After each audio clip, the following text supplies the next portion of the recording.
Okay, I'm going to answer two more questions. Was there any violence at your shows between punks and metalheads initially? I would say no. The skinheads were, who were violent. 99% of the time. Once in a while there'd just be some asshole that just starts a fight. It could be a punk. It could be, whatever. But skinheads consistently, pretty much the whole time Subvert was together, were, I guess, loved our band, or they hated our band and showed up. I think a little of both. Like they wanted to see Subvert, so they'd show up, but since they were fuckheads, everybody would, get them out, unless they were cool. I mean, there was, obviously skinheads that were, there was like, sharps, and then there was the, Nazi skinheads or whatever. I mean, it was that was the main thing. But when it comes to punks and metalheads, like I was saying, like any real separation between punks and metalheads where they didn't get along or something would have been like I was saying, like in the early '80s when rockers or metalheads just didn't even know what punk was, so they were just picking on punks, But that type of thing was like, that was very little. That was very little. But yeah, so the skinheads started the fights. That's where the violence was. And everybody would band together, and, they ended up leaving most of the time. But then sometimes skinheads would band together, and be kind of scary, for sure. Anyway, okay. In music terms, which were the bands that influenced you? So, again, this is like vast. I mean, anything from like, I want to say one influence on Subvert that I think everybody in the band would say, though we didn't really maybe show it as much, was the Melvins, because we all grew up just like loving the Melvins. They were friends. We played shows with them. The Melvins just rock. They were a hardcore band at first. They definitely had, when it comes to like a crossover band, I want to definitely say that if you could get an interview with Buzz, you should. Buzz or Dale. Buzz actually was specifically the person that turned me on to like Celtic Frost, and the first time I ever heard Metallica. I mean, he had like demos and stuff. He made me a couple tapes that had punk rock and metal, like early metal. I know there was Megadeth on there, like early Megadeth demos, Metallica, Celtic Frost. I don't remember what else was on there, but I can tell you that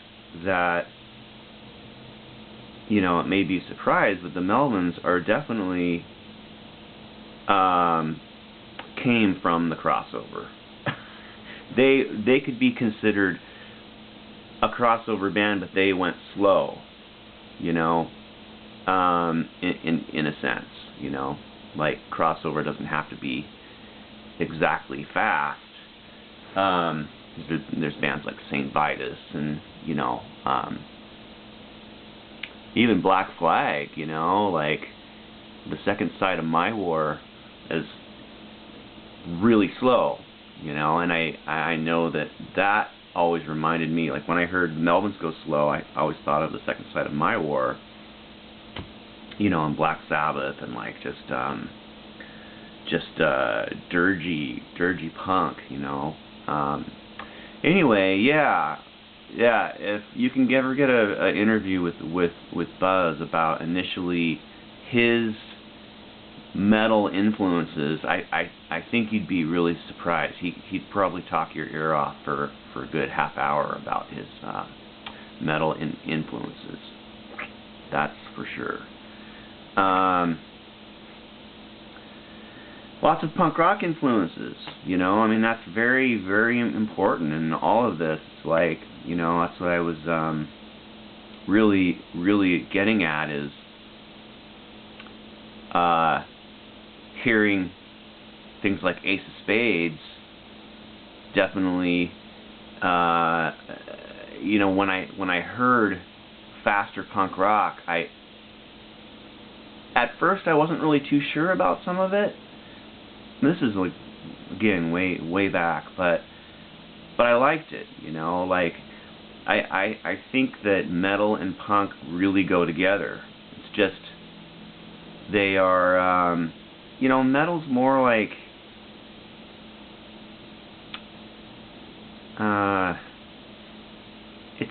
it's not as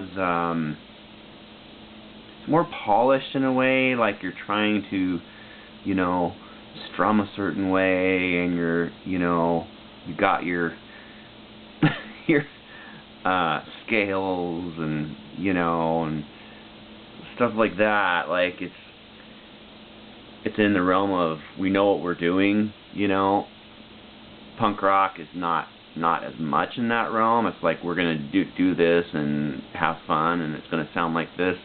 But in doing that, you know, punk rock bands just playing and doing what you know, whatever comes to mind, and their influences of, like, you know, whatever they listen to comes out.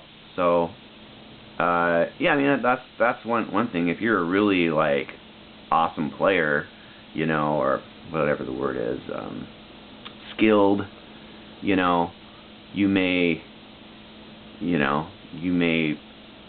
create riffs that are a little bit crazier sounding, maybe a little more metal sounding. I don't know. Anyway, okay, we got that right. Okay, musical terms. So, yeah, Bad Brains, Motorhead, Die Kreuzen, Fang, DRI, Holy Terror, Slayer,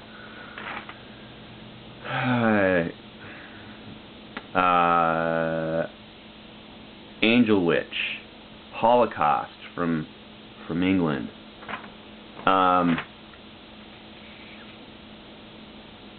The Fix, which is the punk rock Fix, Anti-Cymex, early Anti-Cymex, Battalion of Saints. I'm wearing a Battalion of Saints shirt. Battalion of Saints for sure, like one of my all-time favorite bands.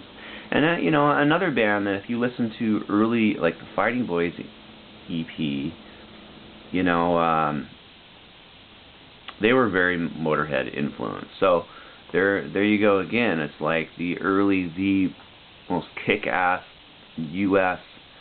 early punk bands were very influenced by Motorhead, and, you know, other European metal. So that's going to go hand in hand over and over again. Bands like the Scorpions too, you know, like early Scorpions. I love early Scorpions. In visual forms, do you acknowledge that you were influenced by punk and or metal in order to adopt a style that was a mix of both? No, I mean, you know, we grew our hair. That's probably, like, you know, but we grew our hair because, I don't know, I mean, we liked long hair. Girls like long hair. No, I don't know. You know what I mean. But, so, you know, for various reasons, you just don't want to get a haircut, right? You grow your hair. It's fun to headbang with long hair. you know, playing the drums, like, you know, having, you know, maybe act like a fan. So, yeah, I don't really know how to like answer that. Knows that you were influenced by punk or metal or to adopt. No, we loved a lot of music, and what you hear in Subvert for Your Mind album and the earlier stuff is just influence from all types of music. And that's one thing, if you, okay, on the CD, so there's a recording on there, our demo tape was a different recording, and it's personally my favorite. It's a really good recording. Jack and Dino recorded it, and it rips. I think it's at the very end of the CD, like the last 8 songs or so. And it's got a little bit of a metal edge, but you know, I think we were all listening to more Slayer and stuff by, you know, 89 or whatever. I don't know. So, okay, we'll stop there. I'll do another video.